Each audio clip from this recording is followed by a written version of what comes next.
ये कहानी शुरू हो जरावग में पहला सुत्ता जो है, ये रहती है सुत्ता विशाखा की सहेलियों से रहती है। कहानी रिलेटेड रिलेटेड रहती है। पहला सुत्ता यह है, यह संपूर्ण संसार रागाग्नि राग की जो अग्नि है, से अनंत काल से जल रहा है। ऐसी स्थिति में तुम्हारा यह आनंद करना, हँसना किस बात के लिए है? अविद्या के अंधकार में तुम लोग अपने आत्मज्ञान के लिए दीपक की खोज क्यों नहीं करते? ये भगवान बुद्ध तब कहते हैं ये कि मतलब यह संपूर्ण संसार जो है राग की जो अग्नि है से अनंत कालों से जल रहा है। ऐसी स्थिति में तुम्हारा ये आनंद जो अभी आनंद तुम जिसको महसूस कर रहे हो सेंसेस की, वो हंसना, ये सब चीजें जो है वो किस लिए है? अविद्या के अंधकार में जो अविद्या है, विद्या चारों तरफ है, तो अपने आत्मज्ञान के दीपक को क्यों नहीं खोजते हैं? ये कहानी रहती है श्रावस्ती जेतवन की। श्रावस्ती के कुछ पुरुष जो है अपनी पत्नियों को विशाखा के साथ, विशाखा जैसे विशाखा को यह कहा जाता है कि वो बहुत ही धार्मिक थी। 7 वर्ष के आयु में उसने श्रोतापन प्राप्त किया। तो वो उसको लोग जो समझते थे कि ये बड़ी दयालु है, बड़ी धार्मिक है। तो ऐसे ही बहुत सारे पुरुष वहाँ के श्रावस्ती के थे जो चाहते थे कि उनकी भी पत्नियां विशाखा जैसे बने। तो क्या हुआ कि उन्होंने जो है एक तरह से विशाखा को अपना अगुआ मान मान के अपनी पत्नियों को बताया, कहा कि इनको भी, विशाखा को बोला कि इनको भी सिखाओ, इनको भी बताओ कैसे जो है तुम्हारे जैसे बना जाता है। तो क्या हुआ कि एक दिन जो है नगर में एक बड़ा सा उत्सव का आयोजन हुआ और पुरुषों ने जो है मद्यपान किया, शराब वराब पिया। फिर इसके बाद कुछ शराब बच गई और फिर उन स्त्रियों ने भी, जो स्त्रियां थी उनकी पत्नियां थी, उन्होंने भी इसका मद्यपान का सेवन कर लिया। अब होश हवास वो खो बैठी। और जब उनके पतियों को पता चला तो उन्होंने उनकी पिटाई कर दी। अब अब उनकी पिटाई करने पर, पिटाई कर दिया। फिर दूसरे अवसर पे एक बार क्या हुआ कि अब उनके मन में यही आया कि कैसे सुधारे इनको। उनके जो पति थे वो लोग, पुरुषों के मन में आया कि इनको सुधारे कैसे। अब सुधारने के लिए क्या हुआ कि विशाखा को बोला गया कि इनको कैसे भी करके सुधारो। तो विशाखा जो है, एक बार भगवान बुद्ध वहाँ पे श्रावस्ती के जेत वन में थे, तो उनको वहाँ पे ले जाती है धर्म प्रवचन सुनने के लिए, उनको धम्मा में जो है इस्टेब्लिश करने के लिए उन सभी लोगों को वहाँ पे ले जाती है विशाखा। अब विशाखा जो है जब वहाँ पे गई, तो वो जो स्त्रियां थी वो जाते वक्त अपने छोटे छोटे बोतलों में कुछ शराब भी अपने वस्त्रों में छुपा के ले चली गई। अब जब वहाँ पे पहुंची वो लोग, श्रावस्ती के जेतवन बिहार में जब पहुंचे, तो ये लोग जो है वो शराब का सेवन कर लिया, मतलब शराब को पी लिया। अब विशाखा ने उधर से भगवान बुद्ध से धर्म सिखाने की बात कही। अब ये स्त्रियां जो है शराब पीने के बाद पूरी तरह से मदहोश हो गई। अब मदहोश होने के बाद ये असभ्य ढंग से नाचने गाने लगी। अब भगवान बुद्ध ने देखा कि मार को तो अब अच्छा अवसर मिल गया है अब ऐसी जगह आने पे। अब उसने तो आग में घी डालने का काम करेगा कि ये अपने कुकर्मों को और बढ़ाए। अब ये शीघ्र ही जो है, जो स्त्रियां थी वो सारी, अब वो तो बेहोशी अवस्था में चली गई ना, मदिरा पान कर ली तो बेहोशी अवस्था में चली गई। उनसे क्या लेना देना किसी से। अब न तो उनको शर्म है, न तो हया है, न तो कोई मर्यादा का कुछ उनको होश हवास है। तो सारी जो रेखाएं थी सबको ला गई। तो बुद्ध ने महसूस किया कि मार को तो अपने कुकर्म का अवसर मिल गया है, तो हमें उसको अपने कुकर्म, उसके कुकर्म को अवसर नहीं देना चाहिए। तो इसको कैसे रोका जाए। तो ऐसे होते होते शाम हो गया और अंधेरा हो गया। जब तो जब अंधेरा हो गया तो स्त्रियां जो है उनको डर लगने लगा। अब ऐसे थोड़ा उनको मन में भय हुआ, तो धीरे धीरे उनका चित्त जो है, भगवान ने मैत्री भी दी उनको, तो उनकी तरंगों से उनको उनका मन थोड़ा शांत हुआ। और शांत होते होते मन शांत हुआ, तो उन्होंने उन स्त्रियों को समझाते हुए कहा, तुम्हें इस प्रमादित चित्त के साथ बिहार में नहीं आना चाहिए था। तुम सतर्क नहीं थी, अतः मार को अपने खेल दिखाने का अवसर मिल गया और तुमने यहाँ आके मदिरापान कर लिया। तुमने अपने अंदर जो विद्यमान राग अग्नि है, राग की अग्नि है, द्वेष की अग्नि है, ये सब प्रज्वलित कर दिया और नंगे अधंगे होके जो है नाचने लगे। लेकिन यह आनंद कैसा, यह खुशी कैसी? यह संसार राग की ज्वाला में धधक रहा है, तो उसे बुझाने का यत्न करना चाहिए, न कि उसमें उसको और हवा देनी चाहिए। तुम्हें यह रागाग्नि को बुझाने का प्रयत्न करना चाहिए। अतः इस आग की ज्वाला से बाहर निकलो, क्योंकि जब सब कुछ ही जल रहा है, तो प्रमाद कैसा? आनंद का कारण कहाँ है? चारों तरफ जब अंधेरा ही अंधेरा है, तो निकलने के लिए दीपक ढूँढने की प्रयास क्यों नहीं करते हो? दीपक ढूँढना ही एकमात्र लक्ष्य होना चाहिए। तो ऐसा कह के भगवान बुद्ध ने ये सुत्ता कहा।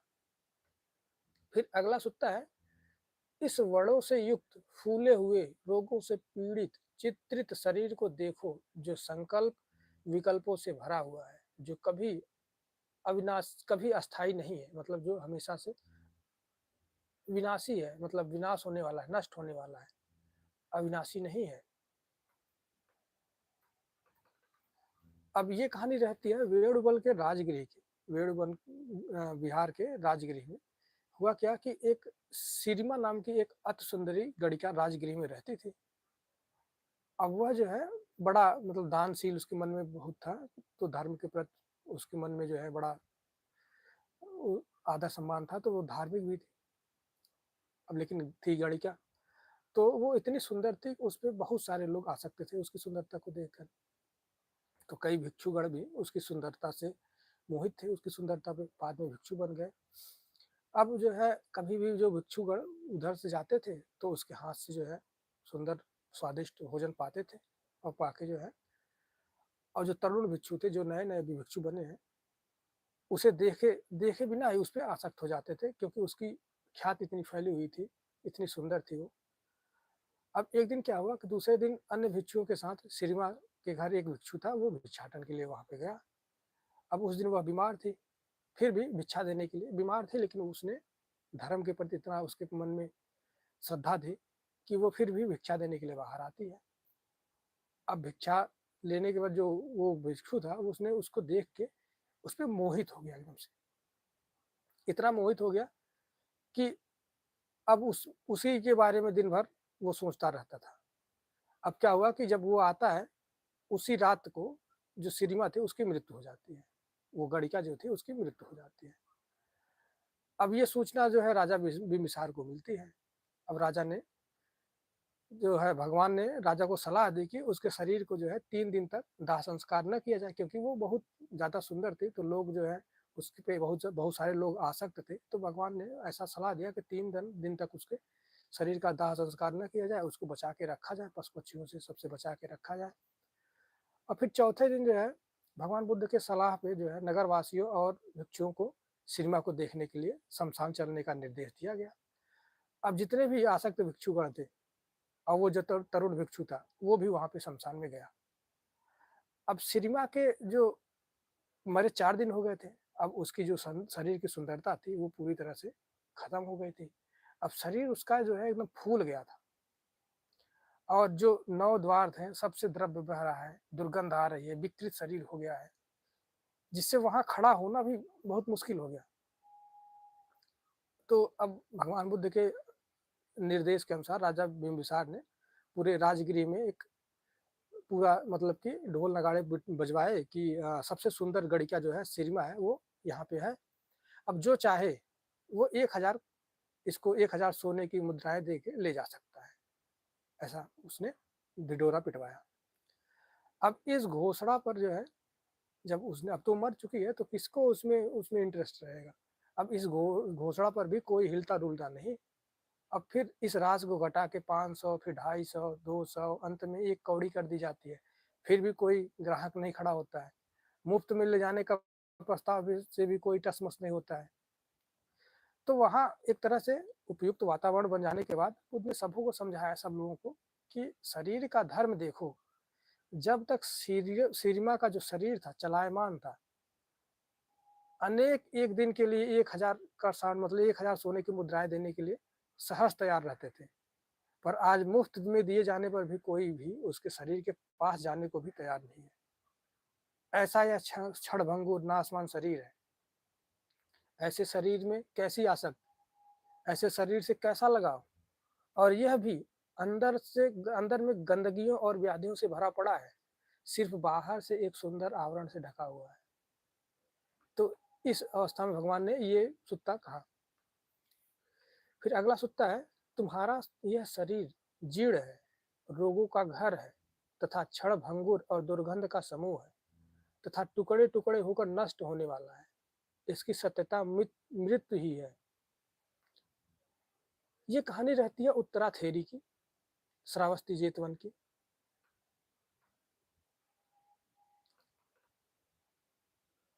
ये उत्तराथेरी जो रहती है, उनको कहा जाता है कि वो 120 वर्ष की हो गई थी, फिर भी वो अपना भिक्षाटन करती थी। भिक्षाटन करके ही वो अपना जीवन यापन करती थी और बिना नियमों को बहुत कड़ाई से पालन करती थी। अब एक दिन क्या हुआ कि वह भिक्षाटन से वापस आ रही थी। अब शास्ता भी उसी मार्ग पर चल रहे थे, तो भीड़ बहुत थी। तो अतः क्या हुआ कि बुद्ध को जो है रास्ता देने के लिए उसने जो है पीछे कदम हटाए। बूढ़ी थी, अब कदम डगमगा गए। अब शरीर को संभाल ना सकी और अपने चीवर को, जो उनके चीवर था, वो उछलकर पीछे चला गए, गिर गई। मतलब उछलकर पीछे वो गिर गई। अब बुद्ध ने जो है उत्तरा को गिरते हुए देख लिया और उसके पास आके उसे सांत्वना दी। उसने बताया कि अब उसका शरीर जो है जीर्ण शीर्ण हो चुका है, मतलब एकदम से बूढ़ा हो चुका है। अब इसके बिखरने का समय आ गया है। अब यह शीघ्र ही नाश हो जाएगा। यह शरीर रोगों का घर है, क्षण भंगुर है, फिर और जो है शीघ्र इसका नाश हो जाएगा। तो सभी रोगों का निवास होने का कारण यह रोग नीड़ कहलाता है। भीतर से यह पूर्णतः दुर्गंध भरा है और मृत्यु के समय शरीर खंड खंड हो जाता है। जिसने शरीर धारण किया है वह निश्चय ही मृत्यु को प्राप्त होगा। तो ये जो है ऐसा वो था, तो वहां पे ये कहा गया, ये भगवान ने ये सुत्ता कहा।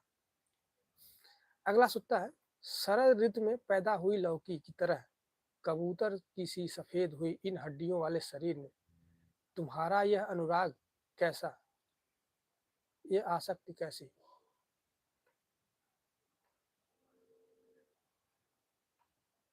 ये कहानी रहती है जेतवन श्रावस्ती के कुछ अभिमानी भिक्षु रहते हैं, उनकी कथा रहती है। एक बार क्या हुआ कि कुछ भिक्षु ने वन में जाकर साधना की और उन्हें गर्व हो गया कि उन्होंने अरहत्व प्राप्त कर लिया। ऐसा उनके मन में हुआ, क्योंकि अगर अरहत्व प्राप्त कोई करता है तो गर्व नहीं होता है, कोई भी उसके मन में कोई भी इच्छा ही नहीं रहती है, तो मतलब वो नहीं प्राप्त किए थे और वो भ्रमित थे। अब वो आते हैं भगवान के पास, अपनी उपलब्धि को शास्त्रा को बताने हेतु बिहार में प्रस्थान किया। पर बौद्ध विहार में प्रवेश से पूर्व भंते आनंद ने उन्हें बुद्ध के आदेश सुना दिया कि वे पहले शमशान जाएं और वहां जो कुछ हो रहा है उसे देखकर और फिर चिंतन मनन करके शास्त्रा से मिलने आए। अब वे शमशान, सभी लोग शमशान चले गए। अब वहां ने उन्होंने जो है एक बड़ा भयानक दृश्य देखा। एक दो एक दो दिन में से मृत पड़े शरीरों को देखा, जिनसे पीप निकल रहा था, दुर्गंध आ रही थी। अब उन्हें जो है मन ही मन जो है बड़ा घृणा होने लगी। उन पुराने शवों को देखकर उन्हें अनुभूत हुई कि ये जो है मात्र कंकाल थे, अस्थिपंजर थे। पर उन्होंने कुछ शवों को ऐसा भी देखा जो पुराने नहीं हुए थे, उनमें पूर्ण विकृत नहीं थी। इन मृत शरीरों को अच्छा समझकर उनमें वे राग पैदा कर बैठे। पर उन्हें यह अनुभव हो गया कि इसका मन रागमय हो गया है, उनका मन अभी रागमय हो गया है। अब उधर तथागत ने देख लिया यह अनुचित था। अतः गंड को वहां पे, जहाँ पे भगवान बुद्ध बैठे थे, वहां पे उन्होंने प्रकाश भेजकर बुद्ध से उस शिष्य को समझाया कि यह शरीर जो है अस्थि समूह के अतिरिक्त कुछ नहीं है। इन अस्थि समूहों को देखकर क्या तुम्हें रागमय होना उचित है? यह शरीर तो शरद काल में वायु और धूप में कुम्हलाई हुई जहां तहां बिखरी लौकी की तरह है। कबूतर के रंग वाले ऐसे हड्डियों को देखकर तुम्हारे चित्त में रति कैसी होती है? निश्चय ही ऐसे नासों शरीर में अल्प मात्र भी राग पैदा करना अनुचित है। ऐसा कह के ये जो है ये सुत्ता कहा उन्होंने, भगवान बुद्ध ने। फिर अगला सुत्ता है, यह शरीर अस्थियों से बना हुआ नगर है, जिसे बाहर से मांस तथा रक्त द्वारा लीप दिया गया है। इस नगर में वृद्धावस्था, मृत्यु, अभिमान, ईर्ष्या आदि दुर्गुण वास करते हैं। अब यह कहानी रहती है जेतवन श्रावस्ती की। रूपनंदा जनपद कल्याणी की कथा है। रूपनंदा शास्ता की छोटी बहन थी, जो जनपद कल्याणी थी, भगवान बुद्ध की छोटी बहन थी। एक दिन उसने सोचा कि उसके जो अग्रज ज्येष्ठ बुद्ध, श्रेष्ठ बुद्ध बन गए हैं, अब उनका पुत्र राहुल, उनकी माता गौतमी व पति जो है उनका नंद भी प्रवजित हो गए हैं। अब फिर मैं क्यों न प्रवजित हो जाऊं, ऐसा उनके मन में आया।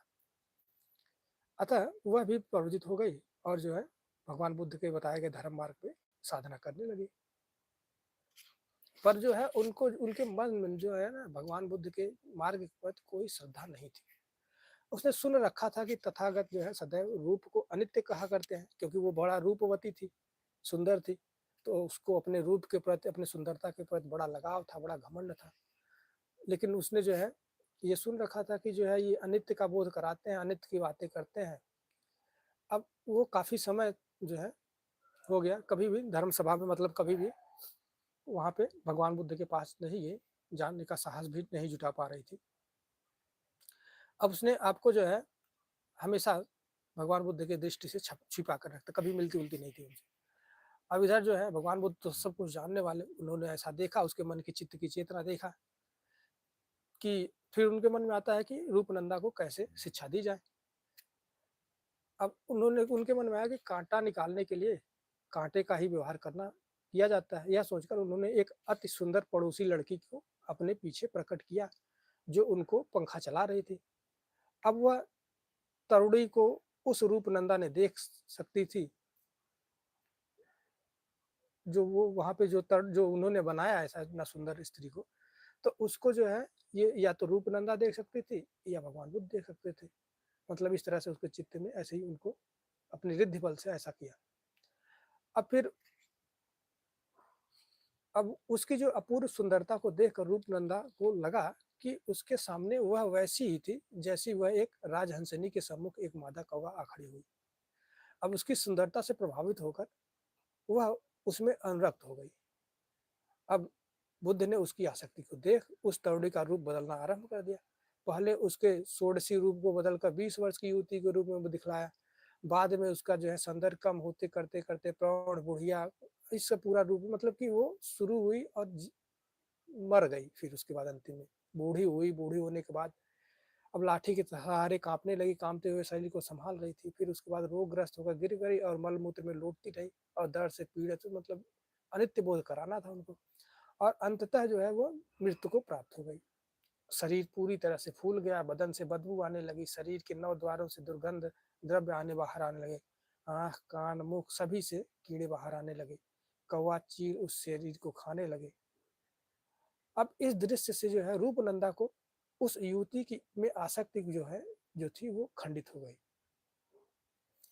अब उसमें पूर्ण वैराग्य जाग उठा। उसकी मन स्थिति को देखकर तथागत ने समय को अनुकूल पाकर रूपनंदा को समझाया कि अपने रूप पर किस बात का अभिमान। इस तरुणी को जो गति हुई वह तुम्हारी भी होगी और सबों की होगी। यह शरीर रोगों का घर है, अंदर से गंदा, अपवित्र, दुर्गंध नाला बह रहा है। पेशाब, पैखाना, थूक, खखार, नाक कान से गंदगी, पीप, अनेक गंदगियों को ढक कर ऊपर से उसे सुंदर बना दिया गया है। ऐसा अपवित्र शरीर शाश्वत भी नहीं है, वह अनित्य है। गंदगी से भरा हुआ घड़ा जिसे बाहर से सुंदर रूप से ढक दिया गया है, एक दिन टूट जाएगा। ऐसा शरीर जो कोई मूर्ख व्यक्ति ही आसक्त होगा, ऐसे शरीर में कोई मूर्ख व्यक्ति ही आसक्त करेगा। ऐसा शरीर की प्रशंसा तो कोई महामूर्ख ही करेगा। सत्य का जो अन्वेषी इस सत्य की पहचान कर लेगा, वह इस शरीर के धोखे से बाहर आ जाएगा। जो इस शरीर के धोखे से बाहर आ जाएगा, वह आवागमन के चक्र से मुक्त हो जाएगा। तो भगवान बुद्ध ने यह समझाया कि यह शरीर 300 अस्थियों का घर मात्र है। जैसे साग सब्जी के वृक्ष को खड़ा करने के लिए उसे लकड़ी से बांध दिया जाता है, जैसे खर को बिल्लियां और एवं रस्सी से बांध कर उसके ऊपर मिट्टी का लेप कर दिया जाता है, झोपड़ी का निर्माण कर दिया जाता है, वैसे ही 300 हड्डियों को एकत्र कर उन्हें पेशियों से बांध दिया गया है और उसके अंदर रक्त की नलिका बनाकर मांस द्वारा स्थायी रूप देखकर चर्म द्वारा ढक दिया जाता है। इस शरीर के अंदर बुढ़ापा, बीमारी, मृत्यु के साथ साथ अभिमान आदि छुपा कर रख दिया जाता है, जो समय-समय पर अपना असर दिखाते हैं। ऐसा शरीर ऐसे शरीर से अगर कुछ प्राप्त हो सकता है, तो वह है शारीरिक और मानसिक कष्ट। उसमें आनंद कैसा? कहाँ से आनंद है उसमें? कैसा आनंद? तो ये कह के भगवान बुद्ध ने ऐसा सुत्ता कहा। अगला सुत्ता है, राजाओं को सुंदर-सुंदर, चित्र-विचित्र रथ समय के अंतराल से जीर्ण हो जाते हैं। उसी प्रकार मानव शरीर भी जीर्ण हो जाता है। हाँ, सज्जनों द्वारा अनुमोदित धर्म कभी जीर्ण नहीं होता। सज्जनों की ऐसी युक्ति है। ये कथा रहती है मल्लिका देवी की, जेतवन श्रावस्ती की। एक दिन राजा प्रसेनजीत की पत्नी मल्लिका देवी अपने घर से स्नान कर गृह में प्रविष्ट हुई। अब उसके साथ ही उसका पालतू कुत्ता भी स्नान गृह में प्रविष्ट हो गया। हाथ मुंह धोकर जांघों के धोने के लिए जब वह झुकी, तब उसका कुत्ता उसके साथ मैथुन करने लगा। अब रानी ने उस स्पर्श को सुख को जारी रहने दिया, मतलब रानी ने उसको मना नहीं किया। अब राजा ने अपने झरोखे से रानी को उस स्थिति में देख लिया। अब हुआ क्या कि वह जब वापस आई तो पूछा कि उसने कुत्ते के साथ ऐसा क्यों किया। तो रानी ने जो है इसे नकार दिया और कहा, साथ ही राजा को समझा दिया कि वह स्नान गृह अजीब प्रकार का है। बाहर से देखने वालों को उसमें प्रविष्ट हुआ व्यक्ति दो व्यक्तियों के रूप में दिखता है, और विश्वास दिलाने के लिए राजा को स्नानगार में ले जाने के लिए कहा।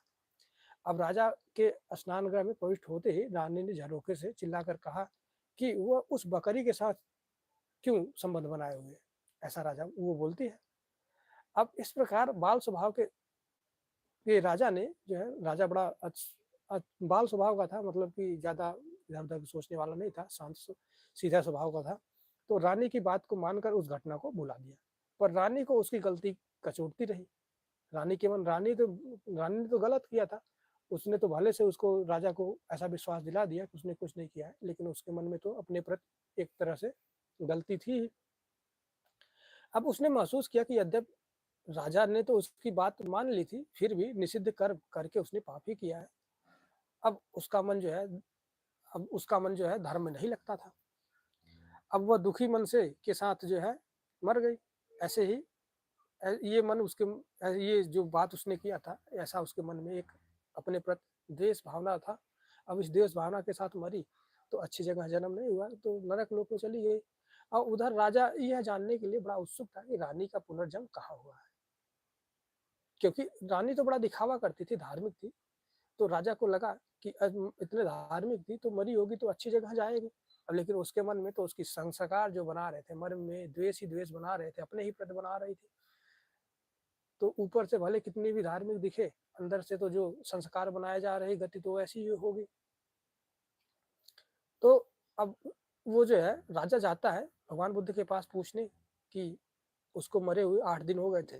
तो उसकी मति ऐसी रखी कि 8वें दिन ही प्रश्न पूछा। अब 7 दिनों के बाद जो है, जब रानी फिर से वहाँ पे उसकी जो जो ये गलत काम किया था, उसका जब संचय खत्म हो गया, तो फिर से वहाँ से मर के वो जो है तुषित लोक में जन्म लेती है। अब 8वें दिन जब राजा भगवान बुद्ध के पास जाता है, तो भगवान बुद्ध उसके द्वार पे भिक्षाटन के लिए पधारे। तो शास्त्र ने बाहर से जहाँ चित्रित रथ खड़े थे, बैठने के संकेत दिया। तो राजा ने जो है शास्ता के वहीं पे भोजन दान दिया। अब उसके ही पूछने पर तथागत ने बताया कि रानी का जो है जन्म तुषित भवन में हुआ है। अब यह सुनकर जो है राजा बड़ा प्रसन्न हुआ। अब उसने बुद्ध को बताया कि रानी की मृत्यु के बाद उसका शरीर उसका साथ नहीं दे रहा था, उसे अकेलापन लग रहा था। तब बुद्ध ने राजा को समझाया कि इस शरीर का आना जाना तो लगा ही रहता है, अतः इसके लिए चिंता नहीं करना चाहिए। शास्ता ने राजा से यह भी प्रश्न पूछा कि यह रथ किसका है? राजा ने उत्तर दिया, यह रथ पितामह का है और उनके बगल का रथ मेरे पिताजी का, और यह रथ शास्ता और शास्ता ने पूछा, यह रथ मेरा है। तब बुद्ध ने राजा को समझाते हुए कहा, तुम्हारे पितामह का रथ आकार में समान होने पर भी तुम्हारे पिता के रथ के सामने फीका लगता है। जैसे तुम्हारे पिता का रथ तुम्हारे रथ के सामने फीका लगता है। जब निर्जीव काष्ठ में भी जीर्णता आ जाती है, तब इस शरीर में जीर्णता कैसी नहीं आएगी।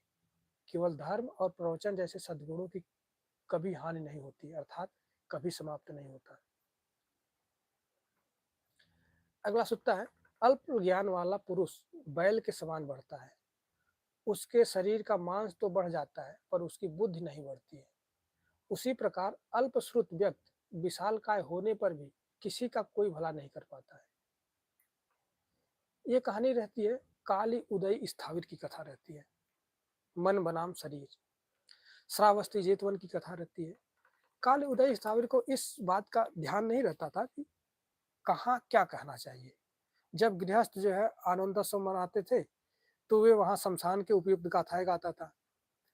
अब अब इसी प्रकार अगर कोई परिवार के लोग किसी की मृत्यु के कारण शोक मना रहे होते तो वहां खुशी के दोहे सुनाता था। अब इस प्रकार वह कहीं जाता था, कहना कुछ चाहता था और कह कुछ ही और देता था।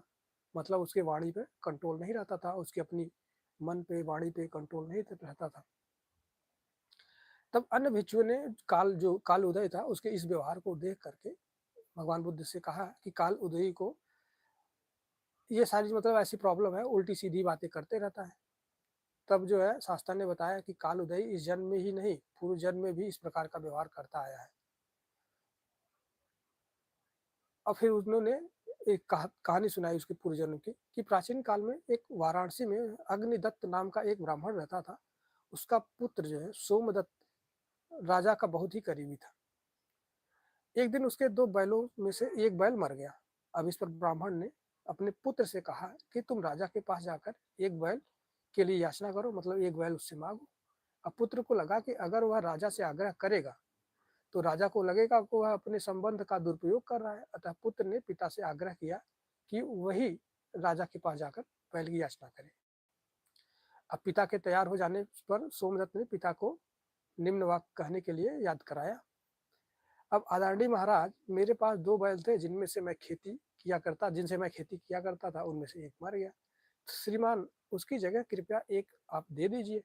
परंतु जब वह राजा के सम्मुख प्रकट हुआ तो यूं कुछ कहा उसने, आदरणीय महाराज, मेरे पास दो बैल थे जिनसे मैं खेती किया करता था, उनमें से एक मर गया, तो श्रीमान उसकी जगह कृपया एक ले लीजिए। अब उस जन्म में निम्न बुद्धि वाला वह ब्राह्मण जो था, जो ऐसा बोला, वो उदयी था। अब काल उदयी जैसा व्यक्ति एक सांड की तरह है। सांड किसी काम का नहीं होता है, अतः उससे जो है जंगल में अकेला छोड़ दिया जाता है। वह खूब खाता है, शरीर में से मांसल हो जाता है, पर उसकी बुद्धि जो रहती है ना, वो ज्यों की त्यों बनी रहती है। वह समाज के ऊपर बोझ ही होता है।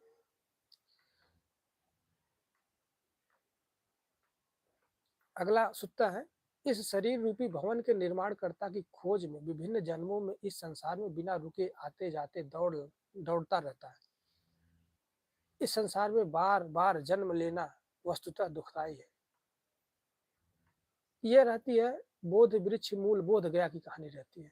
बोध गया की कहानी रहती है। यह गाथा बुद्ध ने बोध गया में पीपल वृक्ष के नीचे ज्ञान प्राप्त के बाद उच्चारित की थी। जब भी जैसे ही उन्हें ज्ञान प्राप्त हुआ तो ये गाथा कही थी। और बाद में जब आनंद ने इसकी प्रश्न की तो इसका फिर से उन लोगों को दोहराया गया था।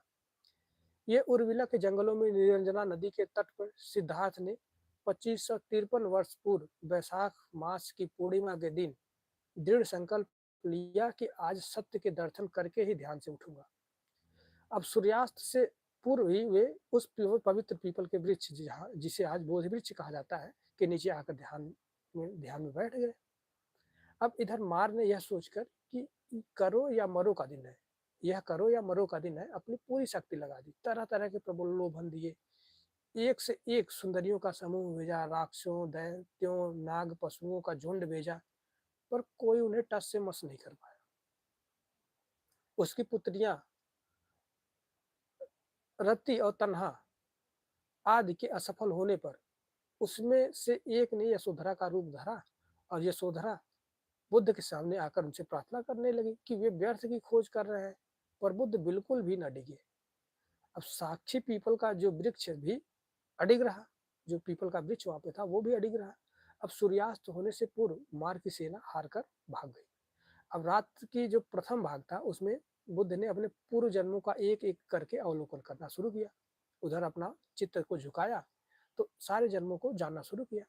अब मध्य भाग में उन्होंने पूरी सृष्टि की पर देखना, उसके बारे में जानना शुरू, लोक चक्र में कैसे लोग मरते हैं, जन्मते हैं, इसके बारे में जानना शुरू किया। फिर अस्तित्व कहाँ से प्रारंभ होकर कहाँ समाप्त होता है, इसके बारे में। फिर अंतिम प्रहार, जो प्रहर होता है, उसमें समस्त सृष्टि के प्रति दया और करुणा की ऐसी जो है मन में, चित्त में उनके आया। तो इन लहरों से ओतप्रोत होकर जो प्रेम भाव था वो भेजा पूरे संसार को, ऐसा उन्होंने मैत्री भेजी। अब सूर्योदय के समय उन्होंने संपूर्ण सत्य का अवलोकन किया। अब उसके बाद उनके मुखार बिंदु से यह गाथा निकल ही गई, मतलब कि पड़ी, जो युगों युगांतर के लिए अमर हो गई। तो ये गाथा यही थी कि इस शरीर रूपी भवन के निर्माणकर्ता की खोज में विभिन्न जन्मों में इस संसार में बिना रुके आते जाते दौड़ता रहा। इस संसार में बार बार जन्म लेना वस्तुतः दुखदायी है। तो बुद्धि प्राप्त के बाद उनके मन से ये गाथा निकली थी। अगला सूत्र है, हे गृहकार, मैंने अंततः तुम्हें देख लिया। अब तुम पुनः कारागार नहीं बना सकते, मतलब फिर से तुम घर नहीं बना सकते। सभी कड़ियां टूट गई है, शिखर भी ध्वस्त हो गए। मेरा चित्त संस्कार रहित हो चुका है, तृष्णा क्षय हो गई है। अब मैं पूरी तरह से मुक्त हो गया हूँ। फिर अगला उसी में रहता है कि जिस प्रकार कारागार के लिए, घर के निर्माण के लिए मजदूरों, मिस्त्रियों, कारीगरों की आवश्यकता पड़ती है, उसी प्रकार इस शरीर रूपी कारागार को निर्माण के लिए सांसारिक इच्छाएं, मतलब मन में इच्छा होना चाहिए। इच्छा मतलब राग, द्वेष, तृष्णा की जरूरत पड़ती है। तो भगवान बुद्ध ने रूप में वो विद्यमान रहते थे। जो तृष्णा थी, कोई तृष्णा उनके मन में विद्यमान रहती थी, लेकिन अब इस बोधि वृक्ष के नीचे उन्होंने इसको पहचान लिया, जो अपने छल बल द्वारा माया का सहारा लेकर सदा इसे गुमराह कर किए हुए थी। अब ज्ञान की अग्नि में भी उन्होंने पे पूरी तरह से सब्र रखा और भस्म कर दिया, सब खत्म कर दिया। सारी जो इच्छाएं थी, सारी तृष्णा थी, उसको नष्ट कर दिया। मतलब भवन निर्माण के लिए, एक भवन के निर्माण के लिए मजबूत सतहीर की आवश्यकता होती है, जो छत का जो है वजन संभाल सकती है। तो बुद्ध ने उस जो जितने भी उसके सामान, लकड़ी, सबको तोड़ ताड़ दिए, सबको खत्म कर दिया। अब कुछ भी ऐसा नहीं था जिससे वो फिर से उनके भवन का निर्माण कर सके, फिर इस शरीर का निर्माण हो सके, ऐसा कुछ भी नहीं था।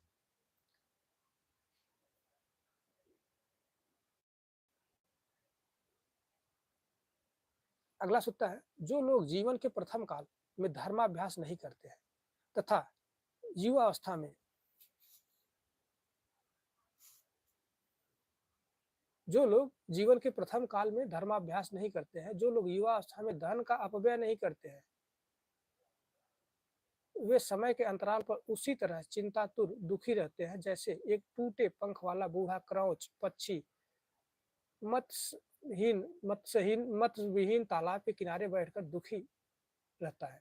अफसोस करने के लिए अतिरिक्त उनके पास कुछ नहीं रहता। मतलब अगर जिसने जीवन के प्रथम काल में धर्म का अभ्यास नहीं किया, शील समाज प्रज्ञा का अभ्यास नहीं किया और युवा अवस्था में धन नहीं कमाया, और समय के अंतराल पे उसको जो है दुखी होना पड़ेगा, जैसे वो क्रॉच पक्षी जो रहता है, बगुला रहता है, वो वहां पे जहाँ पे उस तालाब के किनारे बैठा रहता है जहाँ पे कोई मत्स्य नहीं है, मतलब उसमें मछलियां नहीं है, और दुखी रहता है। ये कहानी रहती है वाराणसी के ऋषि पत्तन के, सारनाथ के ऋषि पत्तन का। महाधनी सृष्टि की कथा है ये। वाराणसी में 80 करोड़ मुद्रा वाले एक धनी सृष्टि के घर में एक पुत्र का जन्म हुआ। अब माता पिता ने सोचा कि धन का बाहुल्य है, अतः पुत्र को मात्र जो है नृत्य संगीत कलाएं सिखाई। अब उस नगर में 80 करोड़ मुद्रा वाले एक अन्य परिवार भी रहता था, जिसकी एक पुत्री थी। उसकी भी सोच वैसी ही थी था उन्होंने भी अपनी पुत्री को मात्र नृत्य कला संगीत सिखाई।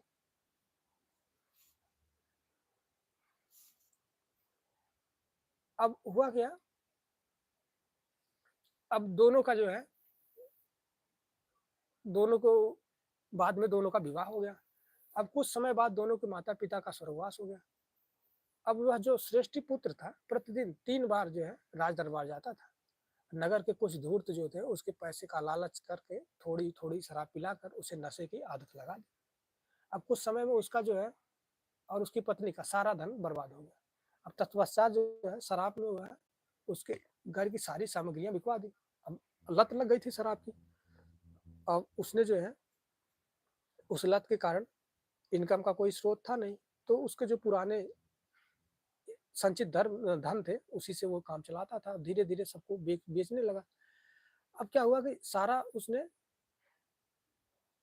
सारा धन अपना बर्बाद कर दिया। अब अब वह बेघर होकर, निर्धन होकर, भीख माँगकर अपनी पत्नी के साथ सड़कों पे रहता था। एक दिन वह बिहार के सम्मुख उच्चिष्ट भोजन ग्रहण कर रहा था। जहाँ पे बिहार था ऋषिपत्तन में, वहाँ पे वो भोजन ग्रहण कर रहा था। कोई दिया होगा माँग के। तभी भगवान बुद्ध और आनंद उधर से गुजरे। तो सृष्टि पुत्र को देखकर तथागत मुस्कुरा दिए। आनंद ने इसका कारण पूछा, तो उन्होंने इस महान धनी सृष्टि के विषय में बताया। उन्होंने कहा कि अगर युवा अवस्था में इस युवक ने अपने धन का सदुपयोग किया होता, तो आज वह नगर का सबसे महान, सबसे धनी व्यक्ति होता। इसके विपरीत यदि उसने अध्यात्म का मार्ग चुना होता, तो वह अरहत्त प्राप्त कर चुका होता और उसकी पत्नी अनागामी होती। अगर उसने अपनी प्रौढ़ अवस्था में भी धन का उपयोग किया होता, तो वह नगर का द्वितीय सबसे बड़ा धनी रहता, श्रेष्ठ रहता है। अगर प्रव्रज्जा ग्रहण किया होता, तो वह अनागामी होता, मतलब प्रौढ़ अवस्था में अगर ये प्रव्रज्जा ग्रहण किया होता, तो ये अनागामी होता और उसकी जो पत्नी होती, वो सद्गगामी होती। इसी तरह से पूरा जीवन बीतने पर भी जीवन के अंतिम बेला में, तीसरे पहर में भी धन का सदुपयोग किया होता अगर ये, तो आज यह नगर का तीसरा सबसे धनी व्यक्ति होता। और इसके विपरीत वह अगर अध्यात्म का पथ पे गया होता, तो सद्गगामी होता और उसकी पत्नी जो होती है वो श्रोतापन होती। पर जीवन के तीनों प्रहरों का उसने यूं ही व्यर्थ गवा दिया। रात्रि सोकर, दिवस खाकर, यह जो तुम हीरा तुल्य जन्म था उसका, उसको व्यर्थ ही गवा दिया। मतलब उसने जीवन के तीनों पहरों को समाप्त कर दिया, नष्ट कर दिया, कुछ नहीं किया, इधर-उधर में व्यर्थ में गवा दिया। जबकि उसके पास इतना, उसका चित्त इतना ठीक था, इतना सही था, अगर सही रास्ते पे चलता, तो दोनों में या तो गृहस्थ में रहता, वहाँ पे भी उच्चतर स्तर को प्राप्त कर सकता था और या अध्यात्म के रास्ते पे चलता, तो वहाँ पे भी वो अच्छे लोगों में अच्छी जगह पे पहुँच सकता था। मतलब 4 मुक्ति वाले 4 सोतापन, सद्गामी, अनागामी और अरहंत, इन चारों में उसकी संभावना थी प्राप्त करने की, लेकिन उसने दोनों को व्यर्थ ही नष्ट कर दिया, गँवा दिया। अगला सूत्र है, इसी प्रकार जिन लोगों ने जीवन के प्रथम काल में धर्माभ्यास नहीं किया, युवा अवस्था में धन नहीं कमाया, वे लोग धनुष से छूटे हुए बाण की तरह अपनी बीती बातों की प्रशंसा करके चिंतित होकर पड़े रहते हैं। ये कहानी रहती है, माधुरी श्रेष्ठ की कहानी रहती है। जलाशय का दृष्टांत बहुत ही सुंदर है। जल का अभाव धन का अभाव इंगित करता है। मछलियों की समाप्ति धन ऐश्वर्य की समाप्ति का द्योतक है। पंख टूट जाने के कारण जैसे बूढ़ा क्रौच पक्षी उड़कर दूसरे जलाशय पर भी नहीं जा पाता है, वैसे ही वृद्धावस्था आने पर बूढ़ा आदमी अपने व्यर्थ गंवाए समय पर रोने के सिवाय कुछ नहीं कर पाता है। फिर भगवान बुद्ध ने दूसरा उदाहरण धनुष का दिया।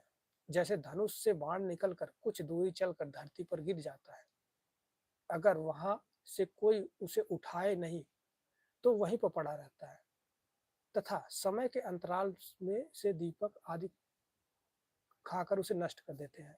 वैसे ही मूर्ख जन अपनी आयु समाप्त होने पर अतिक्रमण के अंत में आत्मोद्धार न कर दुखी मन से समय बिताते हुए मृत्यु को प्राप्त होते हैं।